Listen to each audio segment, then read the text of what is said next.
itong mga bagyo, mga namamatay, anong ginagawa ng ating gobyerno? Patuloy ang panggigipit sa mga kalaban sa politika. Pero attorney, masingit ko lang. Sa Japan kasi, kapag merong bintang pa lang, hindi pa napapatunay na yung leader na yun ay may pagkakamali, sila mismo nagre-resign na. Yes, oo. Yun ang kinagulat ko rito sa atin. Iba dito. Sa Korea, ganun din. Oo. May palabra de honor at may delikadesa. Delikadesa. Dito, Ayun.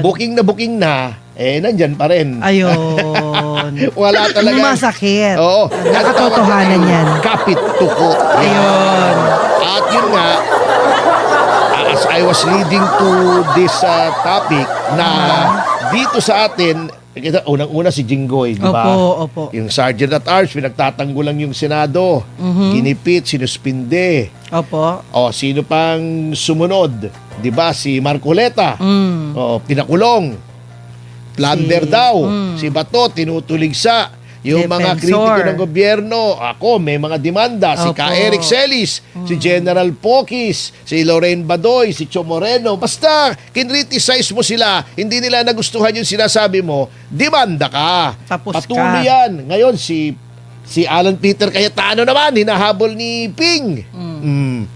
Tuloy-tuloy. At eto isa pang matinding kritiko ng gobyerno. Siya ang nagtatag at siya ang pinuno ng grupong Kampilan.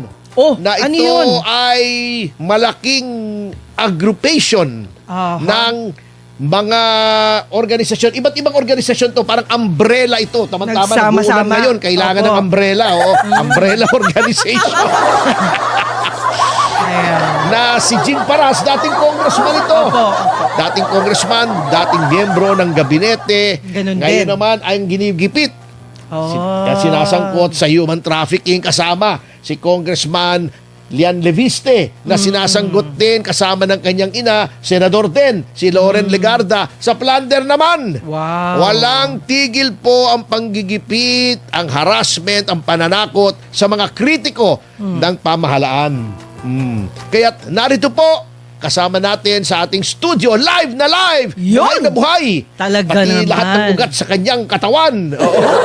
Ang abogado ni dating Congressman Jing Paras upang ipaliwanag ano ba itong pinagagagawa na naman ng NBI para maipit na naman mga kritiko ng gobyerno. Good morning, Attorney Mark Tolentino! Yahoy! Woo! Good morning, kasamang attorney and idol ko yan, si Ferdy Topacio and of course, si Madam Jovi. Yan, thank you very much at napaunlakan po. mo ang aming payak na Tama. paanyaya, Attorney Mark. Siyempre, kasama ko si Manang Jubes. Kinakabahan ako kay Attorney Mark eh. Bakit? Mukhang maraming bit-bit na balita. Gabi naman. Anyway, I'll get right to the point at alam Yes. kong interesado ang ating mga manonood at tagapakinig. Yes. Ano ba talagang storya dito sa di umano'y human trafficking down? Kasi very hot copy Yes, ito tama. It involves, may mga babae, may sex, alam mo na, merong May mga sex matataas na escapade. opisyal. Ayan. At Attorney Mark, ano bang storya nito?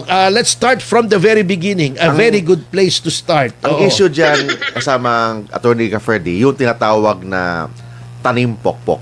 Sabi nila, May ganun ba? may tanim pokpok daw. Okay. Akala ko tanim bala.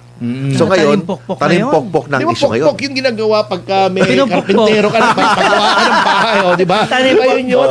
So yun ang issue kasi ang sabi nila yung allegations ng NBI na may plano na destabilization, may plano na itong mga malaking tao sa ating government taniman daw ng mga prostitutes. Yun ang storya nila. Yun ang story. Oo, Okay, that's the story. so- Pero what's the story behind the story? Oo. So bago dyan, may na-entrap daw na bugaw at saka mga prostitutes. Okay. So na-entrap daw sa isang hotel dyan sa may Manila, sa may Diamond Hotel. So kasi may tumatawag sa isang pokpok na may kliyente daw sila na mga Hapon. Okay. Oh. Ang problema, pagpunta doon, hindi pala Hapon, kung hindi mga NBI. Baka galing Japan. Oh, yan. Pero maganda. Ito, Papel di hapon pala, papel di hapon. so, iba to kasi different transaction yan. Okay. Nung nahuli itong mga isang bugaw na si alias Ken at saka yung mga apat na mga babae, Opo. pinasalita sila na may connection daw ito sa plano na siraan si ES Ralph Recto at saka Okay. ibang mga government officials through prostitution. Okay. Ang tawag nila, honey trap. Oh, yun. Oh. Okay. Actually, Honey spy term yung honey trap eh. Honey Yung trap. honey trap, yung isang spy na babae, maganda, sexy, Oh. akitin niya isang target para makakuha ng impormasyon. Pero gano'n na rin yun. Patang Oo, honey oo. trap na allegations ng NBI at saka yung itong mga bugaw, Opo. future human trafficking. Ibig sabihin, Oh. nagplano daw itong si Jing Paras, kasabuat itong mga babae at saka itong si bugaw na taniman ng prostitute si ES Medaldea. ES Ralph Nako, hindi Recto. yata pwede si ES Medaldea. Hindi na nga makalakad Yes, sa ayos. Bibigyan baka Okay, so- matuluyan yun. So, si ES Ralph Recto. Ayan. At saka, in connection daw, na may nag-fund down sa operation nito, si Congressman Lian Leviste. Parang Okay, far-fetched yun yata. ang no? argument nila. But of course, in-interview ko yung kliyente ko, si Jing Paras, at binasa ko yung mga affidavits ng mga babae. May affidavit sila. Yes. Oh. Kasi ang plano, hindi human trafficking. Ang plano, tutulungan itong bugaw, tumatawag ni Jing Paras. Opo. Na gusto niya tumulong sa government. May mga witness daw siya sa mga sexual perversion ng mga government officials.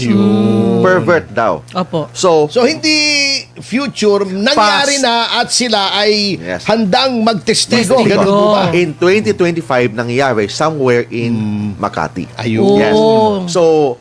So ang ginagawa ni Jing Paras, nagtawag siya ng mga abogado. Ayun. Ang trabaho ng abogado, gagawa ng affidavit sa mga babae. Opo. So yung mga babae pumunta sa isang restaurant sa Quezon City. First meeting, interview. Opo. Then second meeting, pinakita na yung mga affidavit. Ito na yung affidavit ninyo. Ang problema, itong si alias Ken, nag-demand ng 6 million Ayun, pesos. mabigat. Sabi ni Kong Paras, ang purpose natin is this is for the country. Oh. For transparency, Para sa bayan. accountability, and yung advocacy ni Kong Paras is yung tinatawag na corruption. So, linisin ang government. Yes. Sabi naman ito ni Mr. Ken, hindi pwede. Kailan may bayad kasi babanggain natin ang mga malaking tao. At least may fund for magtago yung mga babae. Opo. And of course, dapat 1.5 million sa kanya.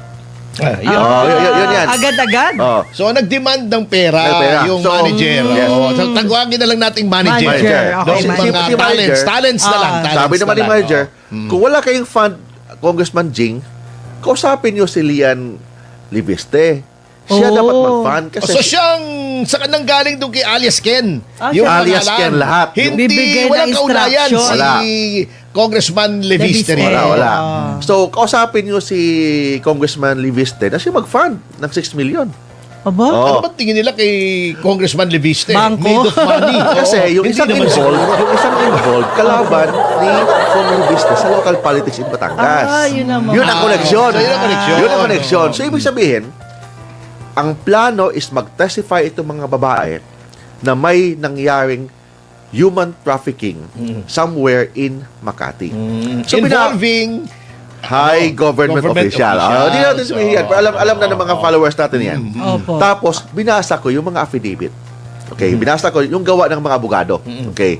Nung binasa ko, yung si government official, 2 babae, 3 babae, sabay-sabay. ba, malakas. Oo, sabay-sabay. Kahit na, Oo. may word pa na ginamit kahit na daw, hindi na daw tumatayo. Mm. Kasi parang matanda na eh. Opo. Tapos nagtapon ng pera, pinapainom, at may drugs pa. na involved. Yun ang mabigat doon. And yung isang babae, minor pa. Yun. 16-year-old or 17-year-old. Okay. So, doon Yun ang salaysay. Yun ang salaysay ng mga babae. ng mga babae.